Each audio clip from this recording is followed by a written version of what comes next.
Mu gice cyatambutse mu nkuru igikomere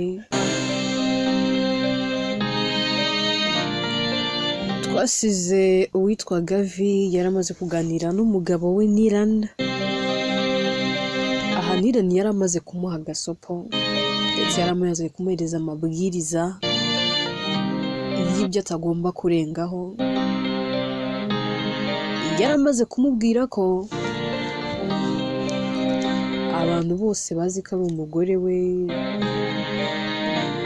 yewe abantu bose nyine barabizi ko babanye, ariko nyine we ntago ari tayari, ntago ari umugabo we. Ese rwari urugo rw'abaringa? Ese aho byaje kurangira gute? Niran se yarakomeje? Ese niba yarakomeje Gavi yaje kubyitwara mate? Ngemerera n'ubundi inkuru yacu tuyihere kuri Gavi. Iminsi iragenda ikicuma kuko nk'uko Niran yabimubwiye bakabana mu nzu ariko batabana, umwe aba hasi undi aba hejuru, badashobora guhurira ku meza ngo basangire, badashobora kwicara ngo baganire, badashobora guseka. Gavi biragenda bikamucanga neza neza bikamurenga, akajya yicara akibuka bimwe mu bihe byiwe bya kera agikundana na Niran, amarira akaba yose muri we agatangira kwibaza, ari nako mu mutima wiwe agahinda, ishavu n'intimba ari byose atangira yiganiriza akavuga ati se mani, ubu ni urushako koko? Ese naba naricukuriye imva ntabizi?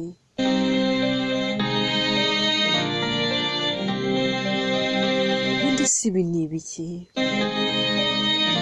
Niki cyahinduye Niran? Nimu yarankundaga cyane kandi nanjye naramukundaga. Numvaga hari wenda nitumara guhuza tukongera tugakundana, nkamwereka ko nkimukeneye mu buzima bwanjye, nyine azaba excited akabyishimira akabikunda. Ariko ahari I was wrong,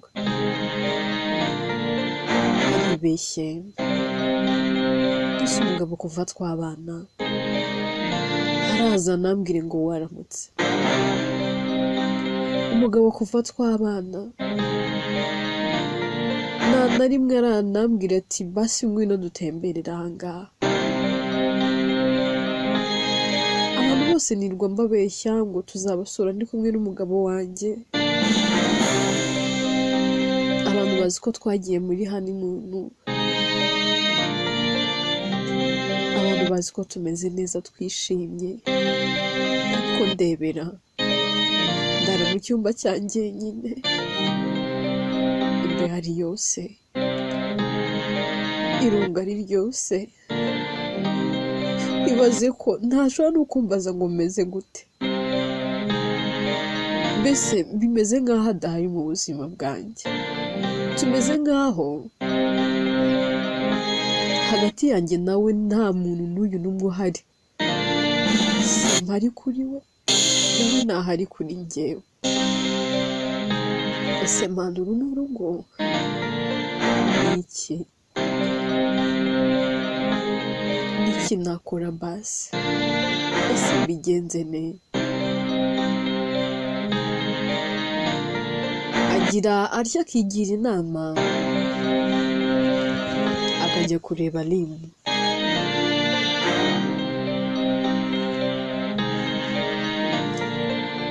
Agenda agakomanga ariko akabura umuntu umuhereza karibu. Ahera ko yinjira,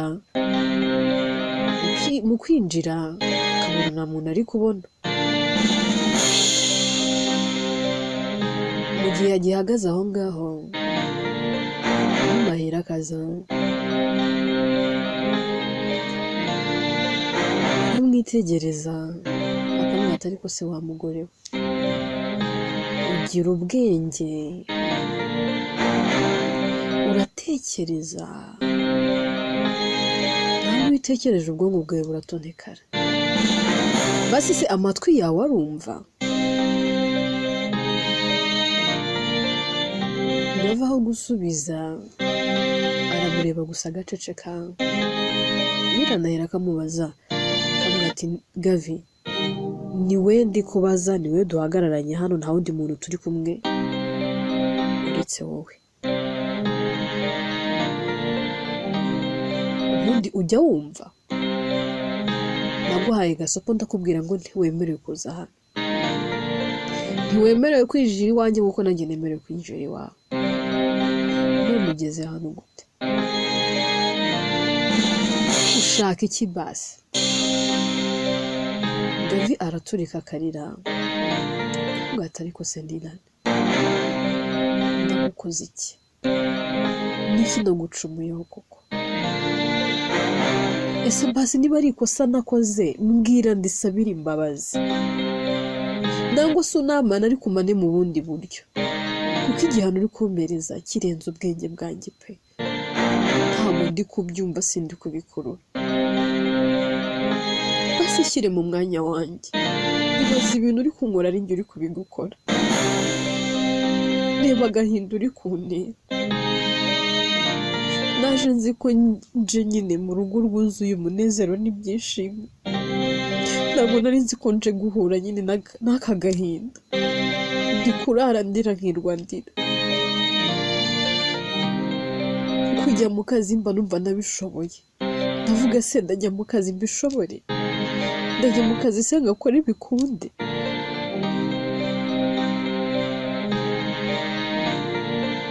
nakabaye njya mu kazi ngataha numva mfite ibyishimo byo gutaha ko mfite uwo nsanga, ariko n'ubundi ndagenda ndisiga nkisanga. kandi uhari, twarasezeranye, twarahiye kuzatandukanywa n'urupfu, ariko ibaze ko nyine tumeze nk'aho ibyo twarahiriye tutabizi, twarahiye indahiro tutazi.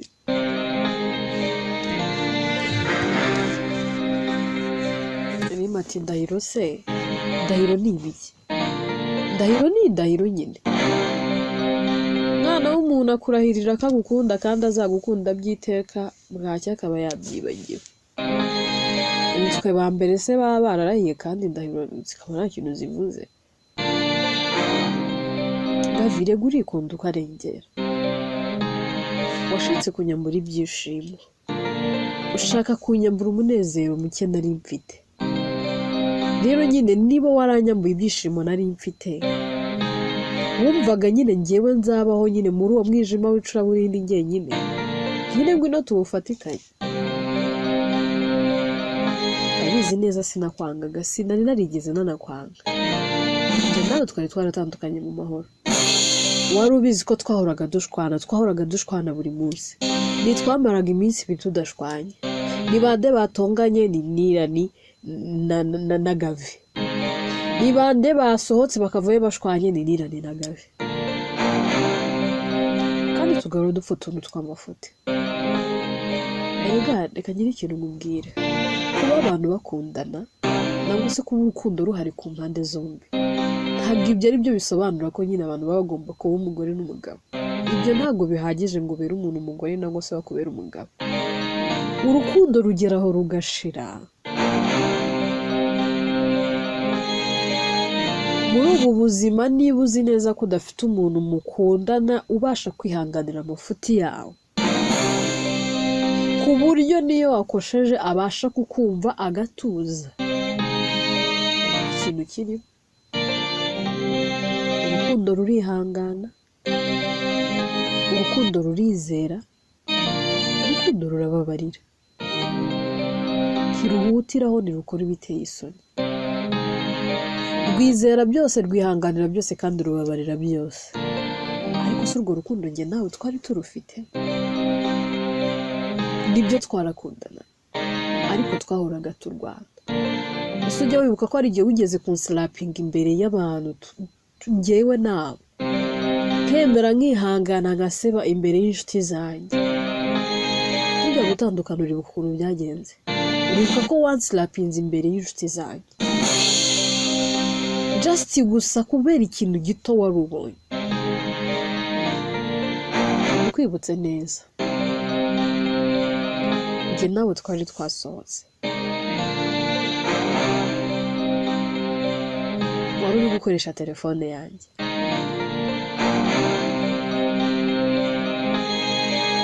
ubona message banyandikiye mu by'ukuri ntiwigeze unambaza ngo ese uyu muntu ukwandikiye ni muntu ki ntiwari uzi ngo dupanga iki just gusa ko yanyandikiye ambwira ati baby ndagukumbuye. Bose abantu bose twita ba baby nangwa se abantu bose twita ba baby niko tuba dukundana turi mu gihe cya vision. Sometimes ushaka kwita umuntu sheri, ushaka kumwita sweet, ushaka kumwita baby, ushaka kumwita honey, kandi nta kintu n'ikindi kimwe mupanga bitewe n'uburyo muri close. Wowe nta nshuti z'abasore ugira, nta bugira mwicara mukaganira mugahuza ibintu byose mukabishyira ku murongo.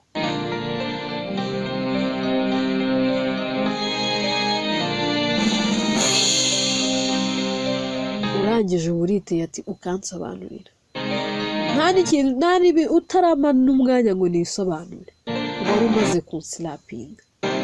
Uzi icyo gihe ukuntu inshuti zanjye zambwiye zarambwira ati kuriya ni ukurengera urusi urukundo ahubwo n'ubu ni ibindi bindi. David naragukundaga uburyo iteka nahoraga mfite ubwoba bwo kukubura. Urabizi twarashwanaga rimwe na rimwe amakosa akaba ari n'ayawe ariko nkaba ari njyewe urenga nkongera nkaguhamagara gusaba imbabazi ariko kirya gihe wakoze ikosa rikomeye. Ubwo nari ndimo rero ngerageza gukira ibibazo n'ibikomere nari nagize kubera wowe ko naricaye nsubiza ubwenge inyuma ndatekereza ndeba ibintu byose twagiye tunyuranamo ndeba inshuro twagiye dushwana ndavuga tubana nk'umugore n'umugabo muzi twazicana. Nkajya ngenda nkirwa niyahuza inzoga tu. Umunsi umwe nibwo nahuye na Kiara nawe yifite ibibazo byari kwisindira ariko naramubonye we mbona afite ibibazo biruta ibyanjye.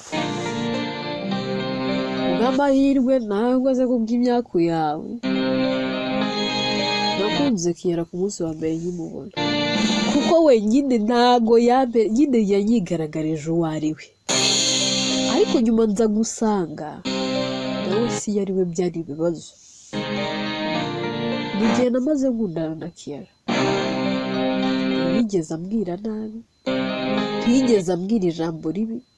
Ibaze ko no mu buhemu bwanjye no mu muhemukira ntiyigeze ambwira ijambo ribi ariko we twabaga twashwanye ukantuka ibitutsi bibaho n'ibitabaho ukambwira uburyo nashobotse, ukambwira uburyo ndi imbobo, ukambwira uburyo nta kintu nkumariye, ukambwira uburyo niyo nakwanga wabona n'abandi.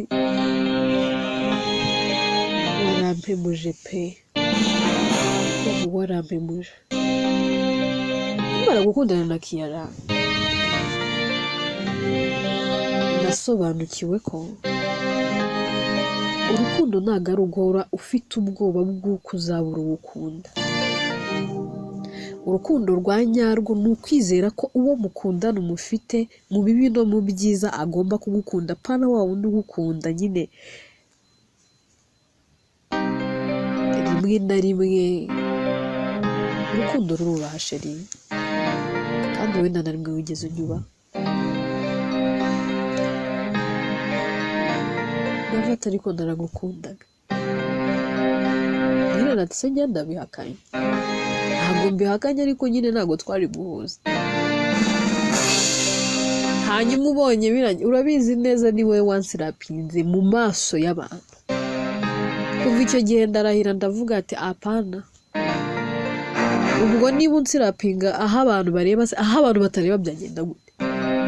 Urari ikintu abantu batajya batekerezaho. Niba umuntu agira imbaraga zo kuguhangara mu ruhame akaba yakubwira amagambo mabi nk'ayo wambwiye uriya munsi, udatekereza ko aho hantu turi kumwe n'inshuti twari twagiye out, nabura nunihanganye ngo uvuge uti reka tubanze dushike mu rugo, ibi bintu tubiganire. Ibyo ntiwigeze ubitekereza. Umuntu wa nyawe ntago aguhangara mu ruhame, ahubwo aratuza, mwashika ahantu nyine mu rugo mukabiganiraho uwa babiri. Nubona umuntu utinyuka kuguhangara, udatinya kukubwira nabi ngo se kugira ikintu gikorwa gitandukanye kigaragaza kamere mu maso y'abantu, uwo muntu niba bitinyuka kubikora, uzibaze ngo muri ahiherereye yagukorera ibingana iki. Niba atinyuka mu ruhame, ahiherereye yakuba. Ibaze rero turi nk'ahangaha mu nzu twiherereye, wankorera iki? Ariko nagusabye imbabazi, ariko nanjye naraziguhaye, ibindi rero tubyihorere. Urukundo nagukundaga rwarashize pe, kandi sinakubeshya rwose ngo hari n'agasigisigi ntaragatonyaga n'akadomo. Nyine wabonye ko kugira ngo ubeho wishimye ari ukumbuza ibyishimo. Nanjye mbona ko kugira ngo mbeho mbabaye ntishimye, uwanteye kutishima yishimye, kuki se yakishima njye ntishimye? Iyo niyo revenge rero. Ndabizi neza nshobora kuzabikomerekeramo nanjye, abiburamo amahirwe menshi, kuko uyu munsi dutandukanye nakwitwa mu divorce. Nshobora no guhura n'umwana w'umukobwa ntananyemere kubera ko azi ko ndi umugabo w'umugore. Ari ibintu byinshi uzagenda ndata, ariko nabura nawe banza wumve ukuntu biryana kubabazwa ubabajwe n'umuntu wizeye ugukunda kandi nawe ukunda. Ukuntu biryana guhura n'ububabare uri guterwa na wa wundi wizeye, wari uzi neza ko ashobora kukurinda bwa buribwe na bwa bubabare. Uzi ukuntu biryana, urahera kumenya ko wampemukiye. Aka kanya ntabwo wabyumva kuko utarabinyuramo.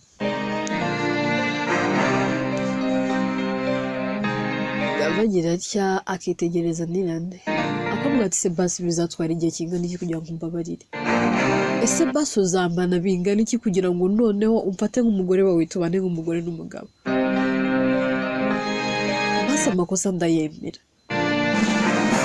narakosheje, naraguhemukiye, naragutandukanyije na Kiara, ariko nubwo nagutandukanyije na Ayla, n'ubundi nta mahirwe agihari yuko wamugira umugore. Already nyine byararangiye, ubu nyine ni njye nawe, Kiara nawe niwe na Oga. Akira nyine ibyo, nyine wakire nyine reality y'ibiriho.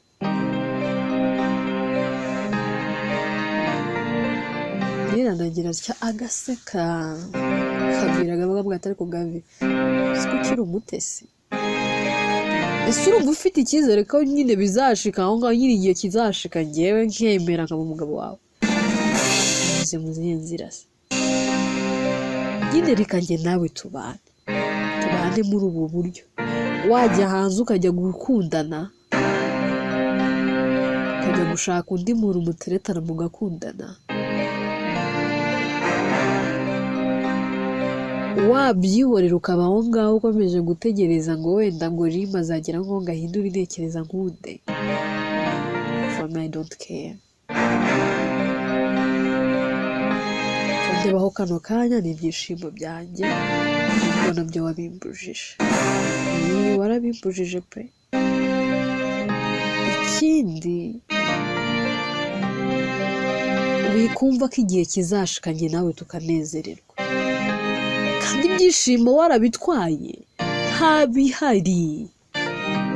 Ahubwo mbabarira unsohokere mu nzu aho aho ubura hazi iyi nzu ni yanjye nawe, ntawe ukwishyuza, ntawe uzakubwira ngo ishyura umuriro, ntawe uzakubwira ngo ishyura amazi, nta kintu n'iki na kimwe usabwa. Ari nakubwiye ngo uzimenya, ariko reka none ugire ikintu umubwira. Ntago mva ntuzi, abakozi bazajya bagukorera buri kimwe. Ikintu udafiteho uburenganzira ni kimwe cyonyine, ni njyewe Nila Nilima. Ibindi byose muri uru rugo nta kibazo. Ufite akazi kawe keza, mfite akanjye. Ufite sene zawe, nanjye mfite izanjye. Ufite imodoka yawe nziza ugendamo, nanjye mfite iyanjye. Ntekereza ko buri muntu yihagije.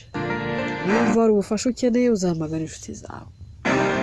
Aho nzaba nshoboye nzagufasha, ariko nawe ntuzabigira akamenyero, kuko njye nawe turi abantu babiri batandukanye, ntabwo turi umwe nk'uko ubyibwira.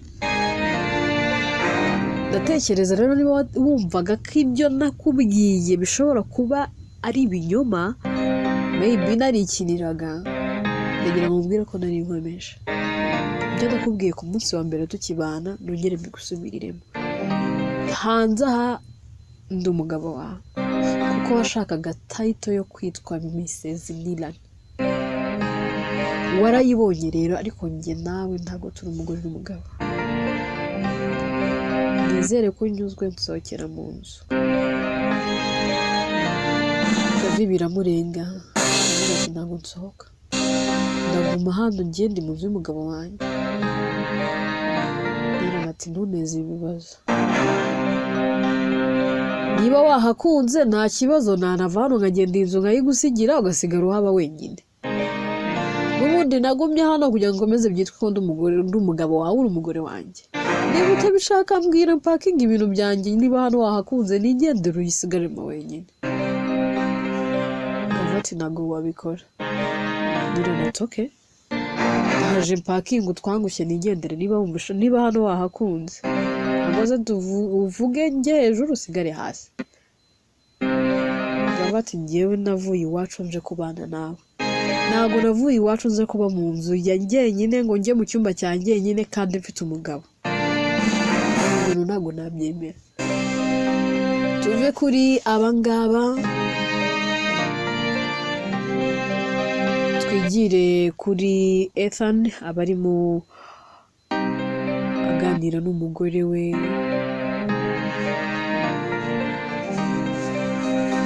Bicaye ahantu batembereye,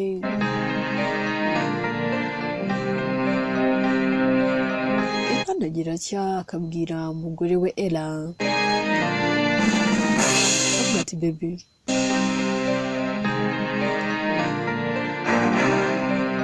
nibyo umuntu arakosa, agakora amakosa menshi. Nari wa musore wikundaga, nari wa musore wikundiraga abakobwa. Umuntu iyo afite amafaranga, afite kampani ikomeye nk'iyanjye, nyuma yo kuyiragwa na muzeyi, numva nakize nkiri muto, benshi barandangariraga kandi babaga banshaka. Umukobwa wese numvaga nshaka naramuteretaga.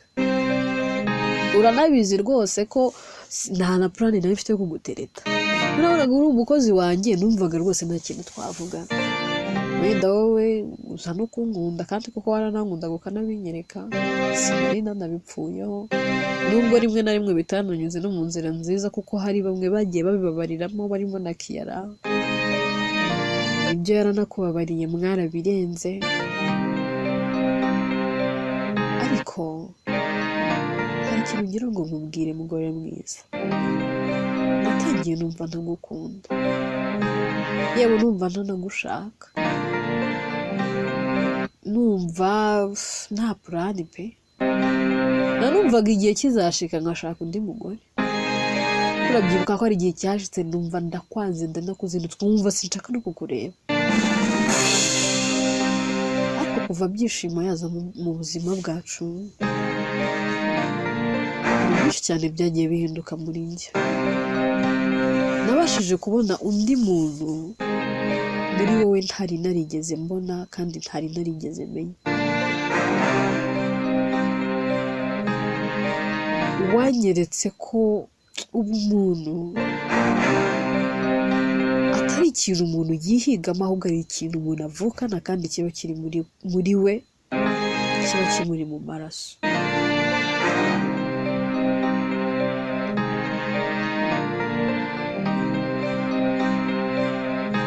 Mu by'ukuri numvaga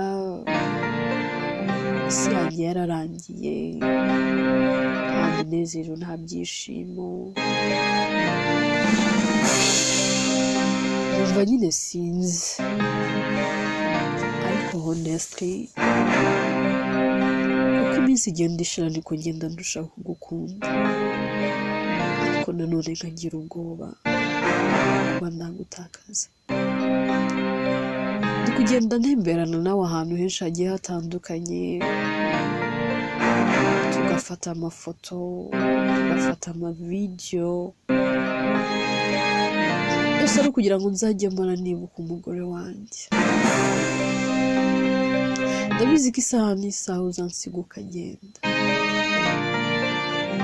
ariko se basi waretse kugenda? Kuki uri kugenda unsiga gake gake? Ubu nibwo ndi kumva ndi kugukunda. Nubwo ntakubeshye sinigeze ngukunda, ariko ubu niba nasaze,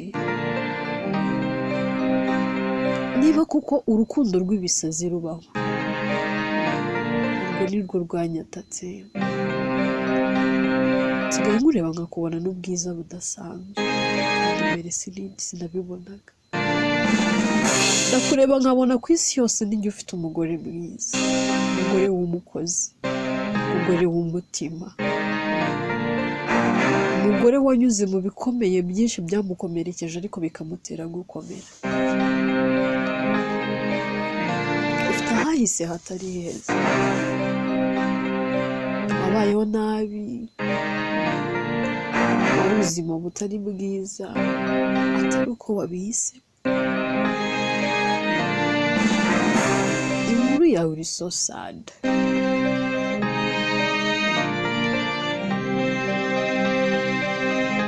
Nanjye wagombaga kukuba hafi nkakubera byose, nabanje kugutera ibikomere.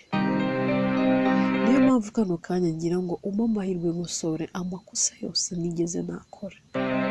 Mbabarira aho nakubwiye nabi, mbabarira aho nagutoteje, rimwe na rimwe wararaga kuri sima, umbabarire. Hari igihe cyageze numva nagusohora mu nzu pe,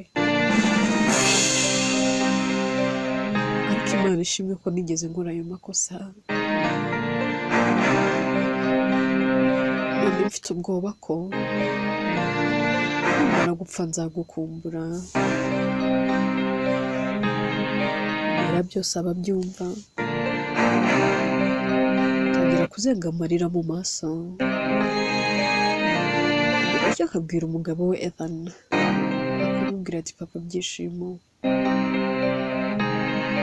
kuguhunda byonyine birampagije. Aka kanya niyo nakipfira, niyo nava muri ubu buzima, mbizi neza ko ngiye koko unkunda, byatuje akanwa kawe ukambwira ko unkunda. Kuko ni kenshi nagiye nkubwira ko ngukunda ariko ntunsubize, nakubwira ko ngukunda ukambwira ko bizi. Ni ubwa mbere watuje akanwa kawe ukambwira ko nkunda. Aka kanya niyo napfa, niyo nava mu buzima, nagenda nishimye. Muri njye ndumva nshimye Imana. Ibyishimo yaje ari umugisha, yaje ari icyuzuzo cyo kutwuzuza, yaje azanye umunezero udasanzwe mu rugo rwacu, muri rwa rugo. Yaje azanye amahirwe n'imigisha, yaje azanye amahoro n'urukundo. Mbese sinabona uko mbivuga.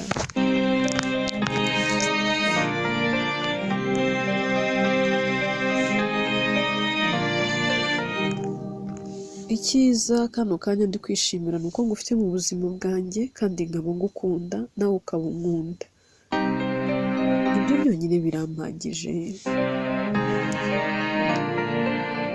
Bagira batya bagahoberana, rero mu mutima aribaza avuga ati gusa umugabo wanjye afite ubwoba bw'uko isaha ushobora kuva muri iyi si, kandi mu by'ukuri Kiara yambwiye ko byose byari ikinyoma. Gusa ni ngombwa ko mubwiza ukuri, ariko se ko Kiara yambujije bigenze nte? Mubwire mwihorere. Inkuru yacu reka tuyisubikire ahangaha. Ese Ella araza kurenga ku byo yavuganye na Kiara abwira umugabo we ko nta kibazo n'iki na kimwe afite gishobora gutuma agira atya akava mu mubiri, ntabwo arakomeza yicecekere. Ibya Gavin na Nillan bikomeje kuba gaterera nzamba, reka dutegereze turebe uko bizagenda mu bice bizakurikira. Nitwa Igikomere, njyewe nitwa Atete, ni njye wandika kandi ni nanjye wiyibagezaho.